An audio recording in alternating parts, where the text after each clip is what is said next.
হযরত সুলাইমান আলাইহিস সালাম তার বাহিনী নিয়ে চলছিলেন একাগ্র মনে। চারিদিকে নীরবতা বিরাজ করা পরিবেশ যেন হযরত সুলাইমান আলাইহিস সালামের বাহিনীদ্বয়ের হুঙ্কারে কেঁপে উঠতে লাগলো।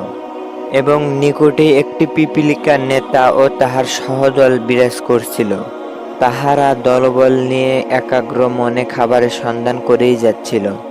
প্রচণ্ড বেগে দলবল নিয়ে আসা হযরত সুলাইমান আলাইহিস সালামের বাহিনী দেখে পিপীলিকার দলনেতা বলতে লাগলেন, ও হে পিপীলিকা বাহিনী, তোমরা অতি সত্বর তোমাদের গৃহের অভ্যন্তরে প্রবেশ করো। আর তা যদি তোমরা না করো, তাহলে হযরত সুলাইমান আলাইহিস সালাম ও তাহার বাহিনী অজ্ঞাতসারে তোমাদেরকে মাটিতে পিষিয়ে দিবে।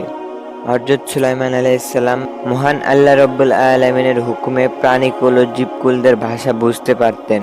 তাই তিনি পিঁপড়াদ্বয়ের কথা শুনে একটু মৃদু হাসলেন এবং বলতে লাগলেন, ও হে পিপীলিকার দলনেতা, তুমি যেভাবে নির্দেশের মাধ্যমে তোমার কওমকে হেফাজত করলে, তাহা আমার নিকট সর্বোত্তম পন্থা হিসেবে মনে হয়েছে।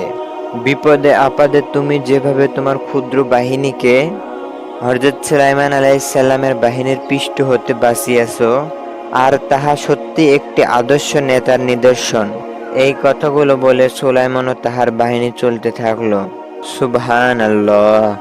হযরত সুলাইমান আলাইহিস সালাম এর ঘটনা থেকে আমরা এই শিক্ষা পেলাম, একজন প্রকৃত নেতা যদি সঠিক আদেশ ও নির্দেশ প্রদানকারী হয়, তাহলে তাহার সমজাতি সর্বাবস্থায় সুরক্ষিত ও নিরাপদ থাকে।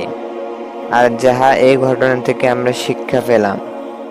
সো ভিডিও ভিউয়ার্স, এরকম আরো ভিডিও পেতে আমাদের চ্যানেলের সঙ্গেই থাকুন এবং লাইক করে ছড়িয়ে দিন ভিডিওটি ইনশাআল্লাহ।